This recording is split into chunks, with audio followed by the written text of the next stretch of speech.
Hello বন্ধুরা, আসমা লাইফস্টাইলে তোমাদের সকলকে জানাই স্বাগত। তোমরা সবাই কেমন আছো? আশা করছি ভালো আছো। আমিও খুব ভালো আছি। এসে গেছি একটি নতুন ইন্টারেস্টিং ভিডিও নিয়ে।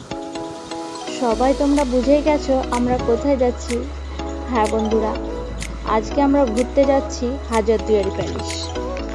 ব্রিটিশ যুগে বাংলার এক বৈশিষ্ট্যপূর্ণ ঐতিহাসিক নিদর্শন হলো এই হাজারদুয়ারি, যার প্রাক্তন নাম ছিল বরাকঠি। হাজারদুয়ারি মূলত পশ্চিমবঙ্গ রাজ্যের মুর্শিদাবাদ জেলার লালবাগ নামক অঞ্চলে অবস্থিত।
সালে আর কাজ সম্পন্ন হয় প্রায় ডিসেম্বর মাসে 1837 সালে। হাজারদুয়ারি নির্মাণ করতে ব্যয় হয়েছে মোটামুটি 16.50 লক্ষ স্বর্ণ মুদ্রা। এর উচ্চতা 80 ফুট। এটি 3 তলা বিশিষ্ট। হাজারদুয়ারি নিদর্শন করতে এখানে মাসে অন্তত 30,000 মানুষের অনুগমন হয়। এর পাশ দিয়ে ভাগীরথী নদী আপন রূপ নিয়ে প্রবাহিত হয়েছে বহু দূরে। সাধারণ এই প্রাসাদটি বহু দরজা বিশিষ্ট বলে একে হাজারদুয়ারি নামকরণ করা হয়ে থাকে। হাজারদুয়ারির অনেক দরজা দেখা গেলেও এর মধ্যে অনেক দরজার নকল। বাইরে থেকে শত্রুরা আক্রমণ করলে যাতে বুঝতে না পারে সেজন্য অনেকগুলি দরজার নির্মাণ করা।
17শো শতাব্দী থেকে ইংরেজ শাসনের আগে পর্যন্ত সুবা, বাংলা, বিহার, ওড়িশার রাজধানী ছিল মুর্শিদাবাদ শহর।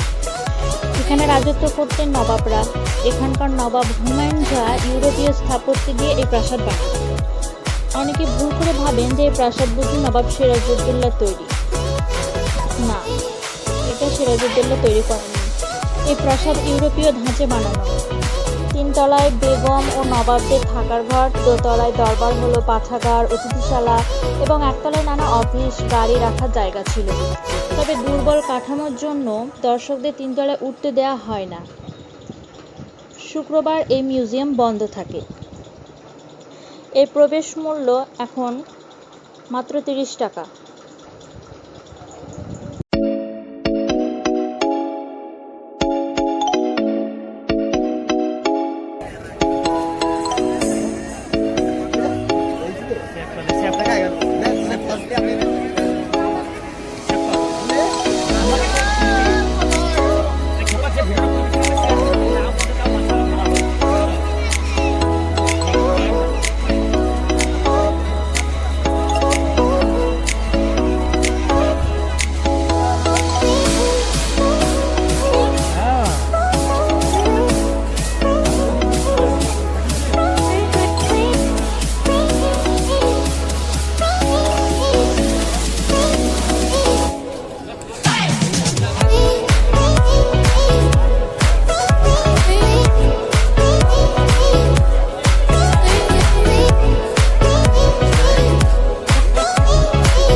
ছবি বা কোনো ভিডিওই তোমাদেরকে দেখাতে পারলাম না।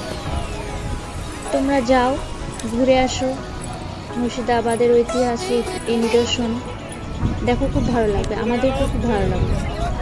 আজকের মতো এখানেই থাক, দেখা হবে আবার পরের ভিডিওতে। ভালো থাকো, সুস্থ থাকো, সকলকে জানাই শুভকামনা। Bye bye.